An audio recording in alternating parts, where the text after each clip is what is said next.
선지자의 의미라고 하는 제목으로 하나님의 말씀 선포하겠습니다. 이번 주부터 선지자를 시리즈로 쭉 한번 살펴보려고 합니다. 우리나라 사람들은 점치는 것을 참 좋아합니다. 노스트라다무스나 정감록 이야기를 들으면은 모두 비과학적이고 시대에 뒤떨어진다라고 말은 합니다만은 정작 내가 어려움을 당하게 되면은 점을 치거나 예언을 받기 위하여 돈을 아낌없이 섭니다.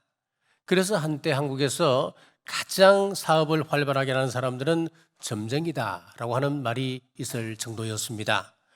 각종 일간지에 오늘의 운세가 빠지지 않고 나오고 있고 별을 보고 점을 치는 점성술이 한때 유행을 했습니다. 우리 황리단길에도 점치는 집이 몇 군데 있습니다.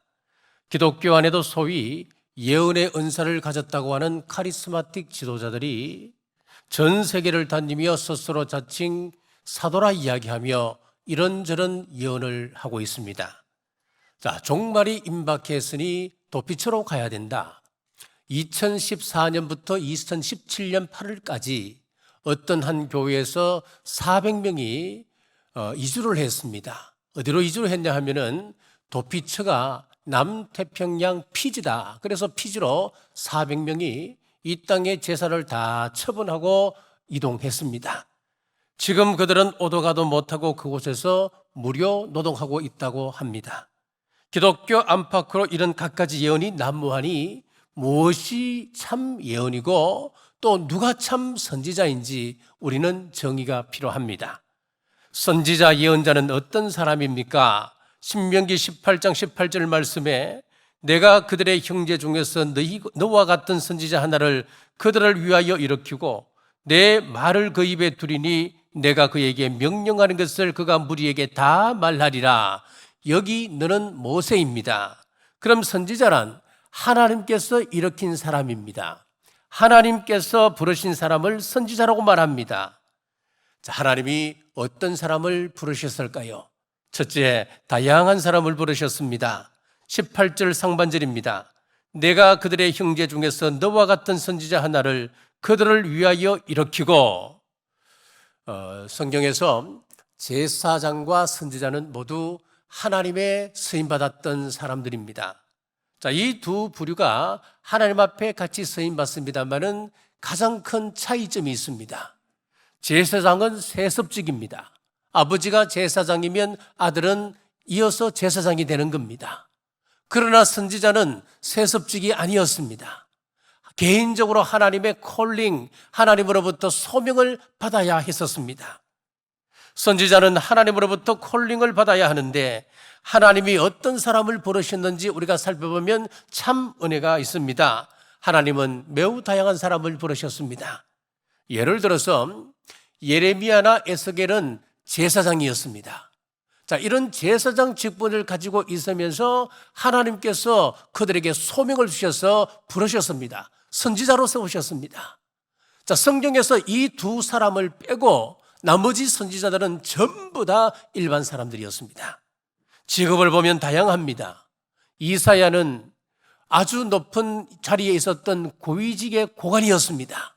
반면에 아모스는 양을 치는 목자였고 뽕나무를 배양하는 농부였습니다. 엘리야의 후계자인 엘리사는 12겨리소로 밭을 갈았습니다. 12겨리라고 하는 것은 24마리를 이야기하지요. 24마리를 가지고 밭을 갈았다고 하는 것은 큰 농장이 있었다는 말이고 그만큼 부잣집이었다는 것입니다. 엘리사는 부잣집 아들이었습니다. 이렇게 다양한 배경, 다양한 출신의 사람을 하나님이 부르셨습니다. 그렇습니다. 하나님은 사람을 부르실 때 그 사람의 출신을 따지지 않습니다.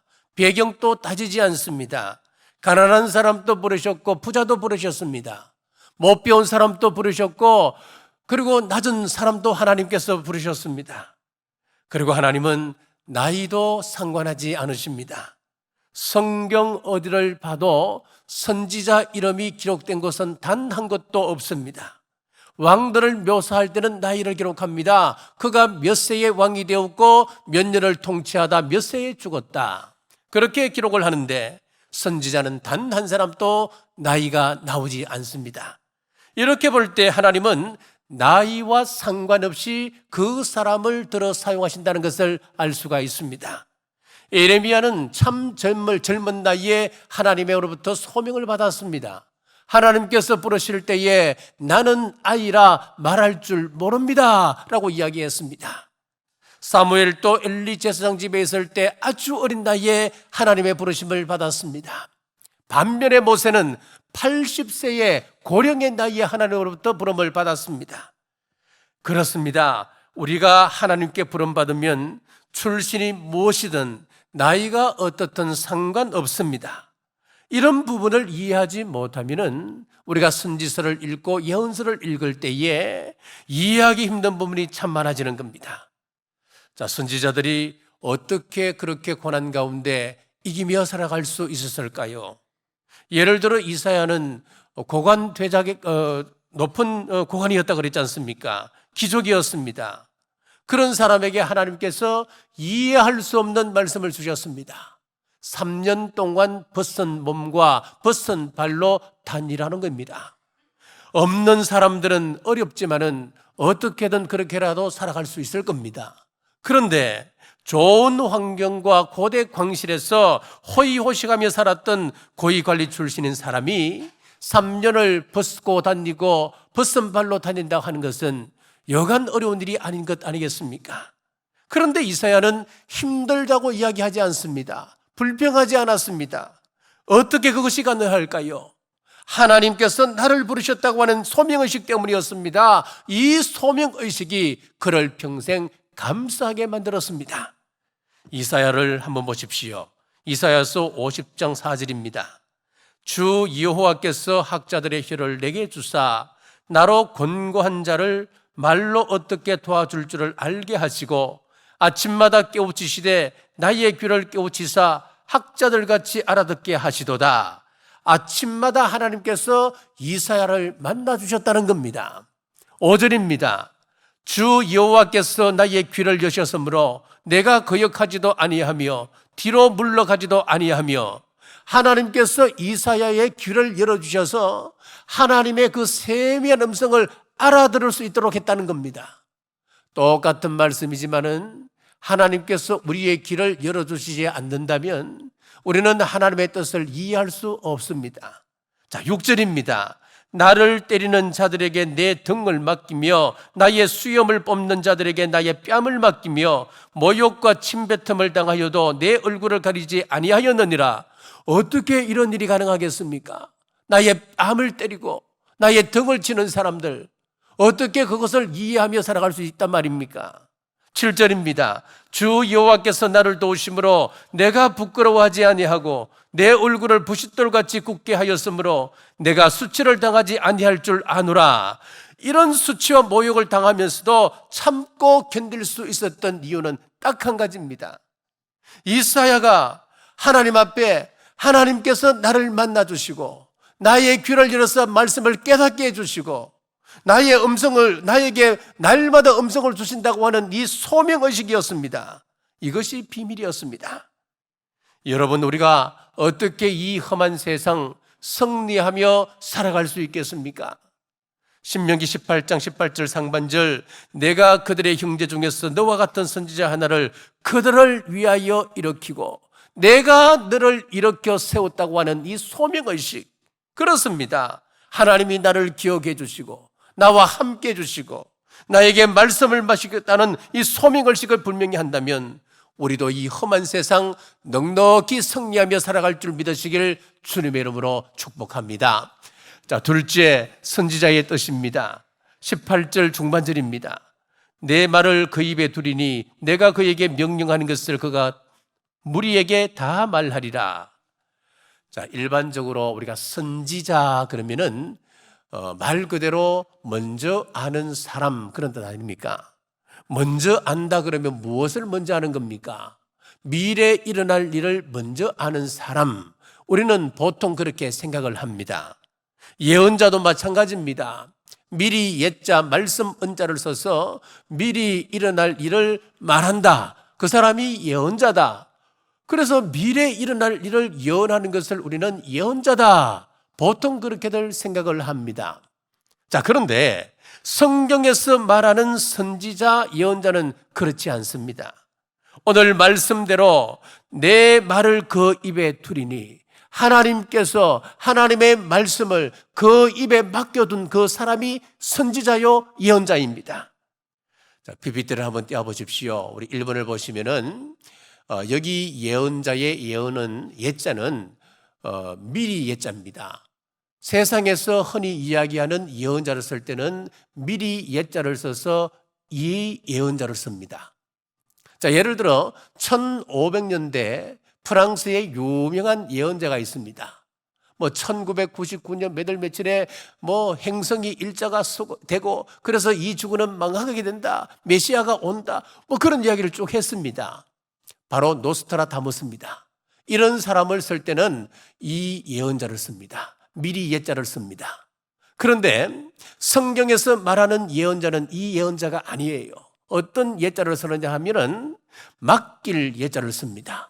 맡길 예자를 써서 하나님의 말씀을 맡은 사람.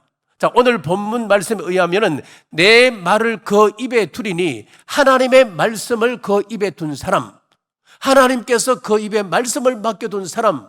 그래서 성경의 예언자는 2번인 이 예언자를 쓰는 거예요. 자, 그러니까 성경의 예언자는 세상이 이야기하는 미래에 일어날 일을 말하는 것이 아닙니다. 하나님의 말씀을 맡겨둔 사람이 예언자입니다. 물론 하나님께서 말씀을 맡겨주셨는데 그 맡겨둔 말씀 가운데는 미래에 대한 예언도 당연히 있습니다만은, 대부분 하나님께서 우리 입술에 맡겨준 그 말씀은 현재의 말씀들이에요. 현재 하나님의 마음이 이렇단다. 돌아오지 아니하는 사람들의 그 마음, 사람들을 보시고 안타까워하시는 그 하나님의 마음을 지금 보라. 그것을 지금 사람들에게 전하는 거예요. 선지자도 똑같습니다. 선지자 하면 먼저 아는 자, 그런 뜻 아니에요. 무엇을 먼저 아느냐? 미래에 일어날 일을 아는 것이 아니고 하나님의 뜻을 먼저 알 때에 그 사람을 선지자라 그러는 거예요. 선지자를 다른 말로 선견자, 그렇게 말하기도 합니다. 볼견자를 썼습니다. 그래서 하나님의 마음을 먼저 보는 사람, 그래서 선견자다, 그렇게 말하는 거지요. 그러니까 선지자에게 있어서 가장 중요한 것은 미래를 예측하는 것이 아니고 하나님께서 그 입술에 말씀을 맡겨두셨느냐, 그렇지 않느냐, 이것이 중요한 겁니다. 자, 열왕기상 13장을 보면은 분명히 알 수가 있습니다. 베델의 한 늙은 선지자 이야기가 등장하고 있습니다. 1절에서 10절까지 보면은 북왕국 이스라엘의 여로보암이 새로운 종교 정책을 세우게 됩니다. 하나님께서 종교 정책을 세우게 되는데 베델이라고 하는 곳에 제단을 쌓고 거기서 예배드리게 한 겁니다. 이것은 하나님의 뜻이 아니잖아요. 이것은 분명히 성경적인 내용이 아닌 것입니다. 그래서 하나님께서 한 무명의 선지자를 그곳에 보내주셔서 베델의 제단이 회파될 것을 이야기합니다. 그 예언대로 제사를 지내는데 갑자기 제단이 두 동강으로 딱 갈라지고 재들이 쏟아지는 그런 역사가 일어났습니다. 이것을 본 여로보암이 두려웠습니다. 그래서 하나님의 사람을 회유하는데 그 하나님의 사람이 매몰차게 거절하며 하나님께서 그곳에 가거든 물도 마시지 말고 떡도 먹지 말고 심지어는 갔던 그 길로 되돌아오는 것이 아니고 다른 길로 돌아서 네 고향으로 돌아가라. 이게 하나님의 말씀이었습니다. 자, 그리고는 도망치도 사라지는 것입니다. 자, 열왕기상 13장 1절부터 한번 보지요. 한 무명의 선지자를 어떻게 묘사하고 있는지 한번 보십시오. 13장 1절 말씀입니다. 보라, 그때에 하나님의 사람이 여호와의 말씀으로 말미암아, 하나님의 사람이 나오고 이어서 무엇이 나오느냐 하니까 여호와의 말씀이 나옵니다. 무슨 이야기냐 하면은 하나님의 말씀을 가지고 있는 사람이 하나님의 사람이라고 하는 뜻입니다. 2절도 보십시오. 하나님의 사람이 제단을 향하여 여호와의 말씀으로 외쳐 이르되 똑같습니다. 하나님의 사람이 나오고 여호와의 말씀으로 라고 여호와의 말씀이 따라 나옵니다. 오늘에도 마찬가지입니다. 하나님의 말씀이 여호와의 말씀으로, 하나님의 사람이 나오고 이어서 여호와의 말씀으로 따라 나오는 거예요. 무슨 말이냐면 하나님의 말씀을 가지고 있는 사람이 하나님의 사람이라고 하는 것을 알 수가 있는 겁니다. 그런데 11절에 한 선지자를 소개하면서 이렇게 표현합니다. 베델에 한 늙은 선지자가 살더니, 선지자를 소개하면서 하나님의 사람이라고 말씀하지 아니하고 늙은 선지자다 그렇게 표현을 하고 있습니다. 왜 그럴까요? 이것 단순히 이 사람이 나이가 많다, 생물학적으로 늙었다는 것을 강조하기 위함이 아니었습니다. 이 사람에게는 무엇이 없다는 이야기입니까? 하나님의 말씀이 사라지고 없다고 하는 것을 이렇게 표현하는 것입니다. 한때 하나님의 말씀을 가지고 있었는지는 모르지만은 지금은 하나님의 말씀과 전혀 상관없는 그냥 늙은 선지자였다는 겁니다. 그 늙은 선지자가 하나님의 사람이 떠났다는 이야기를 듣고 채비를 챙깁니다. 나귀를 타고 급히 하나님의 사람을 쫓아갔습니다. 쫓아가서 만나서 거짓말하기를, 나도 당신과 같은 선지자인데 하나님께서 내게 말씀하시기를 당신을 대접하라고 말씀하셨다는 거예요. 그 말에 하나님의 사람이 속아 베델로 돌아가 함께 식사를 나누게 됩니다. 분명 하나님의 뜻을 위반한 것입니다. 하나님의 말씀, 하나님의 명령과 상관없는 그런 일을 하고 말았습니다. 자, 이때부터 하나님의 사람을 어떻게 표현하는지 한번 보십시오. 15절을 보겠습니다. 그가 그 사람에게 이르되, 자, 여기서 앞에 그가는 베델의 늙은 선지자입니다. 그 사람에게서 그는 하나님으로부터 쓰임받았던 하나님의 사람을 말합니다. 감쪽같이 속았던 하나님의 사람은 더 이상 하나님의 사람이라 쓰지 않고 그 사람이다 그렇게 표현하는 것을 보게 됩니다. 18절에도 그렇습니다. 그가 그 사람에게 이르되, 여기도 그가는, 앞에 그는 베델의 늙은 선지자고 뒤에 그 사람의 그는 하나님으로부터 쓰임받았던 하나님의 사람을 말씀합니다. 그 사람이라 그래요. 그냥 지금까지 하나님의 사람으로 부르다가 늙은 선지자에게 깜빡 속아서 하나님의 뜻과 상관없이 늙은 선지자의 말을 듣자 하나님의 사람에게서 그 사람으로 라고 표현이 바뀌어져 버린 것을 보게 되는 겁니다. 자, 우리 성경의 기준은 정확합니다. 하나님의 말씀을 가지고 하나님의 말씀에 순종할 때 하나님의 사람이라고 규정을 합니다. 더 이상 하나님의 말씀을 듣지 않고 사람의 말을 듣고 행동하기 시작하면 그냥 그 사람입니다. 젊으면 그냥 젊은 선지자, 늙으면 그냥 늙은 선지자라 그럽니다. 자, 사무엘의 스승 엘리 제사장을 아시지요? 자, 그가 어떤 사람이었습니까? 언약궤를 빼앗긴 사람이 아니었습니까? 그런데 언약궤를 빼앗기기 전에 그 사람의 상태를 성경은 어떻게 말씀하고 있느냐? 사무엘상 4장 15절입니다. 그때에 엘리의 나이가 98세라 그의 눈이 어두워서 보지 못하더라.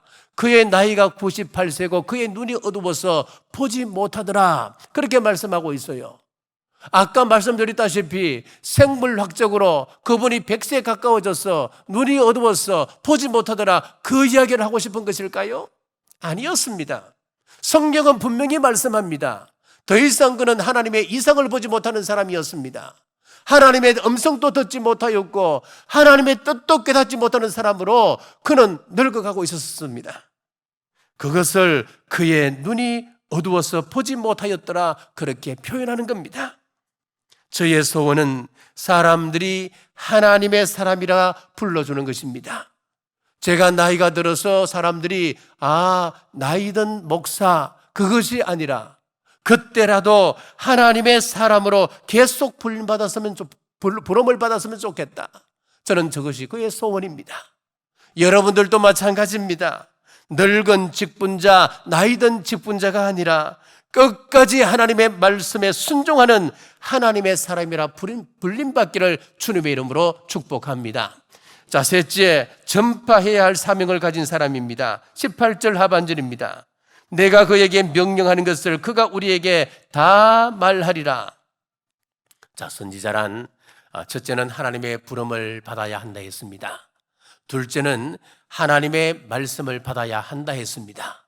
이것이 다가 아닙니다. 세 번째는 반드시 그 말씀을 전파해야 합니다. 앞에 부름을 받고 말씀을 받고 이것으로 끝이라 막 받았으되 말씀을 전파하지 않는다면 그 사람은 하나님의 사람이 아닙니다. 성경을 보면 참 재밌는 예언자가 등장합니다.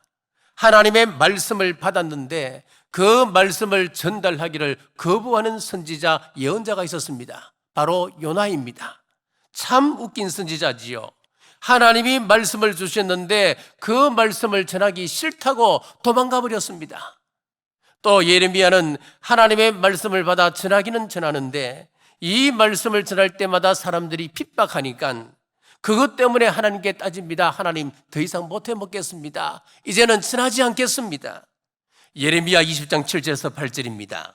여호와여 주께서 나를 권유하심으로 내가 그 권유를 받아 싸우며 주께서 나보다 강하사 이기셨으므로 내가 조롱거리가 되니 사람마다 종일토록 나를 조롱하나이다. 내가 말할 때마다 외치며 파멸과 멸망을 선포하므로 여호와의 말씀으로 말미암아 내가 종일토록 치욕과 모욕거리가 됨이니이다.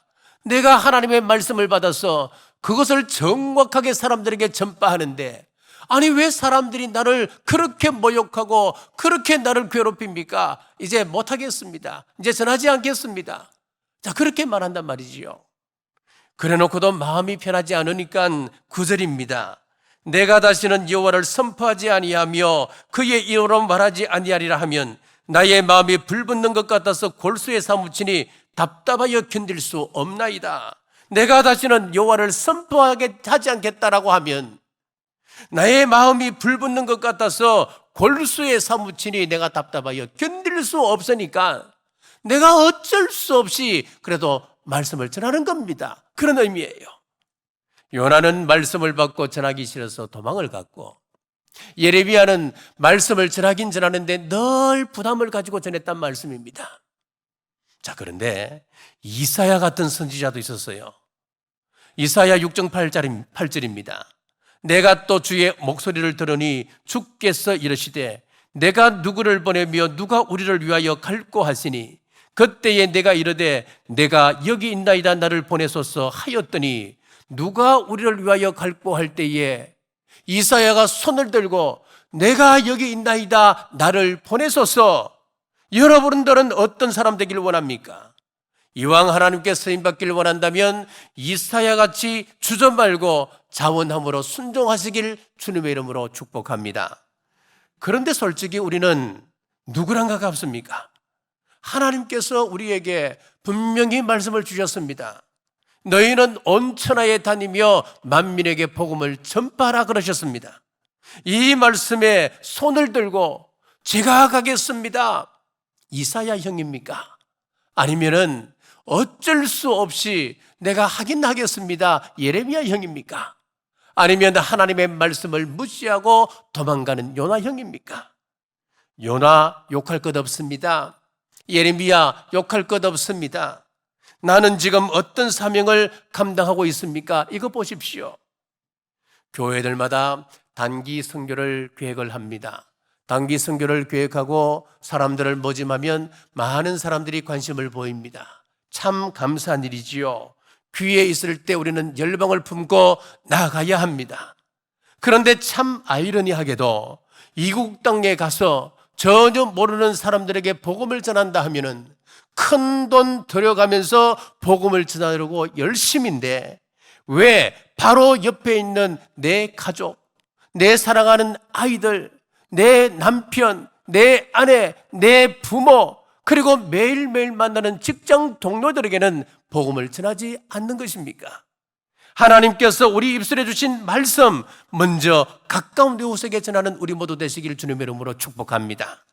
말씀을 맺겠습니다. 하나님께 부르심을 받아서 현재에 관한 일이나 혹은 장래에 하나님의 뜻을 정확하게 전달하는 사람이 선지자입니다. 선지자로 쓰임받은 사람들은 공부를 많이 하는 사람도 사임받을 수 있고, 좀 부족하지만 적게 받은 사람도 쓰임받습니다. 낮은 사람도 쓰임받고 높은 사람도 쓰임받고, 가진 자 가지지 못한 자 상관없습니다. 누구든 상관없이 하나님의 영에 감동되면 하나님께서 사용하십니다. 우리 교회가 생명 플러스 원 전도 축제를 준비하고 있습니다. 감동의 말씀을 내 입술에 머물러 두지 말고 집 떠난 당자를 기다리는 아버지처럼 자녀가 돌아오기를 애타게 기다리시는 하나님의 마음을 형제, 자매, 직장 동료, 이웃들에게 전하는 축복의 통로로 살아가는 남부의 모든 성도들 되시길 주님의 이름으로 축복합니다. 기도하겠습니다. 부르셔서 일하게 하시는 하나님, 은혜를 감사합니다. 오늘 이곳에 나와 예배드리는 한 사람 한 사람이 다 하나님의 일꾼 되기를 원합니다. 우리 한 사람 한 사람을 하나님 주목하시고 특별히 사랑하시며 불러주셨습니다. 각자의 입술에 사명을 허락하여 주시고 받은 말씀 전파는 저희들 되게 하옵소서. 너희는 온 천하에 다니며 만민에게 복음을 전하라는 말씀을 받았음에도 나는 어쩌면 요나처럼 도망가는 자인지 모르겠습니다. 주님, 제가 여기 있사오니 나를 보내주시고 나를 써달라는 이사야 같은 우리 모두 되게 하여 주옵소서. 다시 오실 예수님 이름으로 간절히 기도드리옵나이다. 아멘.